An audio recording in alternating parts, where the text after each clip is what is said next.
আমি সুলেখা আবারও একটা মিনি ব্লগ নিয়ে তোমাদের কাছে এসে বললাম। তোমরা হয়তো সেদিনে দেখেছো যে আমরা গঙ্গায় স্নান সারতে গেছিলাম বিপত্তারিণী পুজোর জন্য।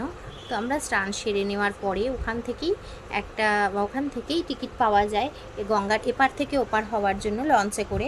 তো আমরা সেই টিকিটটা কেটে আমরা লঞ্চে যথারীতি উঠে পড়ি। আর দেখো সেখানকার ভিউটা অসাধারণ লাগছিল। কি বলবো বন্ধুরা, এত সুন্দর লাগছিল যে কি বলবো। আর বৃষ্টি বাদলার সময় তো একটু ভয় লাগেই, কিন্তু সেদিনে বৃষ্টি হয়নি, বাট মেঘ করেছিল, খুব ভালো লাগছিল, অসাধারণ লাগছিল। তো এইভাবেই সেদিনকে আমাদের দিনটা চলে গেছিলো। তো আমিও খুব ভালোভাবে ঘুরেছি সেদিনকে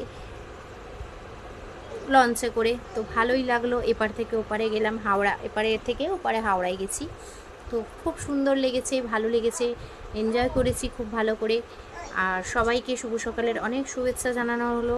আমার এই ব্লগ দেখার জন্য, সময় দেওয়ার জন্য অনেক ধন্যবাদ তোমাদেরকে।